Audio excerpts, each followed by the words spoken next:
It's a country with great historic and religious significance. Modern-day Israel has also been a frequent target of terrorism.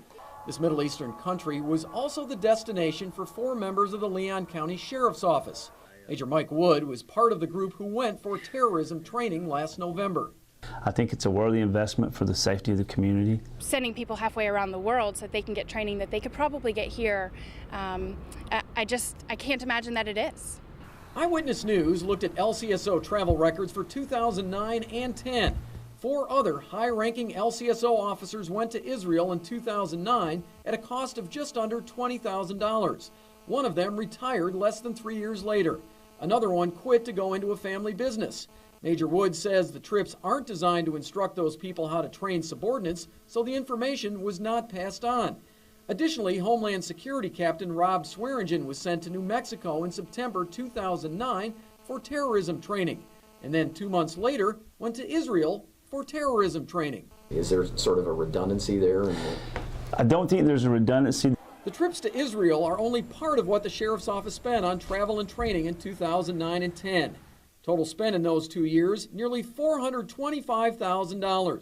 Abby McIver with the government spending watchdog group Americans for Prosperity points out the traveling by LCSO employees comes as county commissioners raise property taxes due to a money shortfall. There's so many ways now that we can do trainings, whether they're in person or whether they're remotely. Certainly I don't discount that. I think we have to be innovative because the one thing I would tell you, this is all taxpayers' money and we're responsible for it and accountable. Not all the travel was training related. For example, in 2009, Sheriff Larry Campbell made 5 trips on the taxpayer dime. They included trips for the National and State Sheriff's Associations and the Tallahassee Chamber of Commerce annual meeting. Those destinations included the PGA National Resort and Spa in Palm Beach Gardens, the Innisbrook Resort and Golf Club, and the Sandestin Golf and Beach Resort seen here. Total cost for the sheriff's trips that year, just under $2,900. The sheriff attends those conferences and certainly doesn't decide where they're held at. What do you think about those trips? They sound extravagant. They sound like they'd be lovely vacations. Here's the wreckage left from Leon County Corrections Officer Brian Bland's pickup truck following his November 2005 crash in Gadsden County. A helicopter rushed the badly injured Bland to the hospital. I actually don't remember this day. That whole day is gone in my memory. However, his family remembers it vividly. Before the crash, a report obtained exclusively by Eyewitness News says Bland was taking 9 different medications. He says coupled with job stress, the drugs caused him to have erratic behavior. The report goes on to say despite taking all those medications, Bland was drinking bourbon and fell asleep. His wife Erin Bland says she noticed his normally locked gun cabinet was open, so she took his guns while he was sleeping. And so just for peace of mind and the safety I felt of the family, that I needed to remove those because he was acting irrationally. The report says when Bland woke up and noticed his guns were gone, he grabbed his wife by the throat, leaving marks. The person that you take your vows with, you don't expect for them to put their hands around your neck. What was more troubling to Erin was when her son tried to call police, Brian punched him several times. After taking off in his pickup truck, records show Bland's blood alcohol content at the time of his crash was .257, more than 3 times the legal limit to drive. Of course I was drinking. I couldn't sit here and provide you with an excuse. Following an internal investigation, records show a panel recommended Bland's dismissal from the sheriff's office. However, Leon County Sheriff Larry Campbell ultimately demoted Bland, cut his pay, and put him in the Employee Assistance Program. That program had a series of steps Bland had to complete, including alcohol drug abuse treatment. The Sheriff's Department was gracious enough to give me a second opportunity, and not everybody gets that.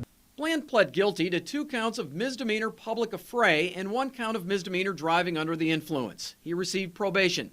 LCSO records show less than a year after his incident, Bland received an 11% pay raise. It put him at the same salary level before his pay cut, even though his drunk driving probation wasn't finished. In early 2008, more than 2 years after his drunk driving crash, records show Bland satisfied the requirements of his probation. But 2 years later, in 2010, Bland was in trouble with the law again. He was arrested for passing a worthless $150 plus bank check at a local feed store. The sheriff's office suspended him for 32 hours and gave him 6 months probation. I firmly believe we had paid this and rectified it as soon as it was brought to our attention. Do you believe law enforcement officers should be held to a higher standard than the public? Definitely, and I think we are. Do you think you've been held to a higher standard? As you see, I've served, I mean, the list there is long, the things I had to do to get back to this point in time, and I think the department will stand behind me. Here's the wall investigators with the Leon County Sheriff's Office say Derek Terry punched in October, leaving a hole. According to a report obtained exclusively by Eyewitness News, Terry punched the wall out of anger at being the focus of back-and-forth joking with his fellow Vice Squad members. The report goes on to say Terry refused a direct order. After hearing a second order, the report says Terry cursed and then started walking towards his sergeant with clenched fists, stating he would have to be put in handcuffs to stop him from leaving. The report says a lieutenant had to intervene to stop Terry from advancing. LCSO legal counsel Major Alan Greiner says the investigation is now complete. With all the facts, it rose to the level of gross insubordination. An LCSO panel recommended Terry's dismissal from the department. However, he ultimately accepted a separation agreement. As part of the agreement, he left LCSO not in good standing.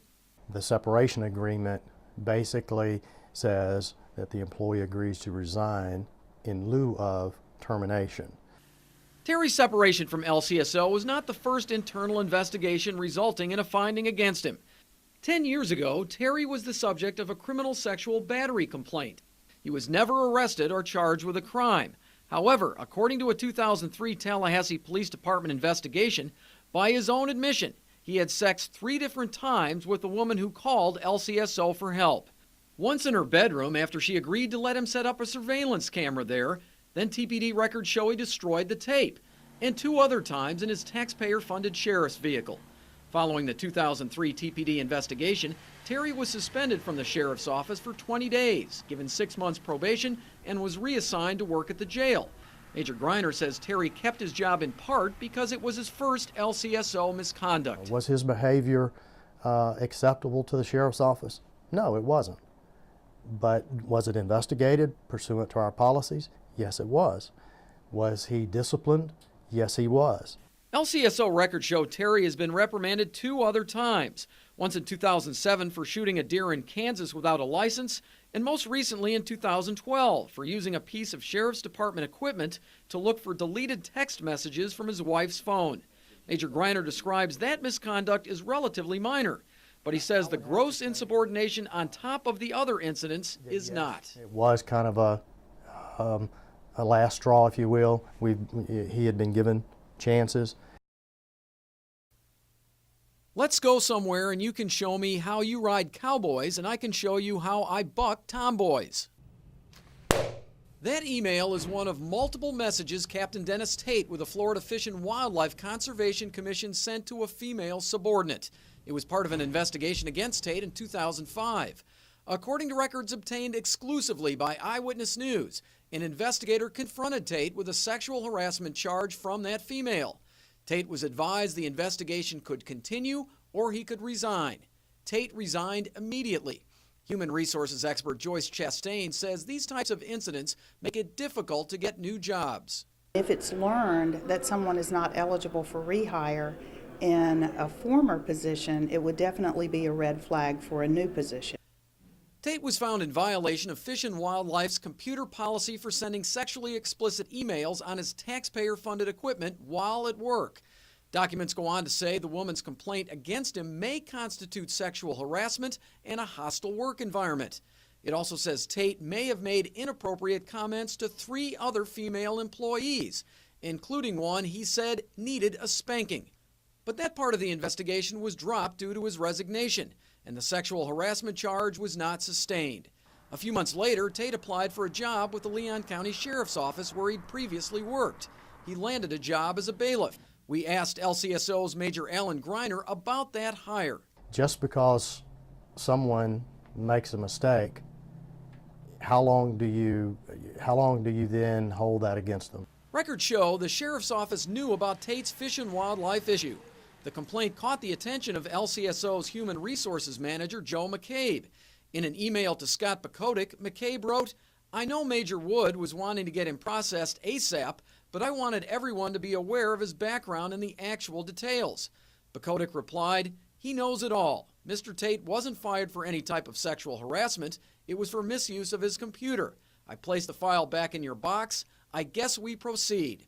Within 2 years, Tate was promoted from a bailiff to internal affairs.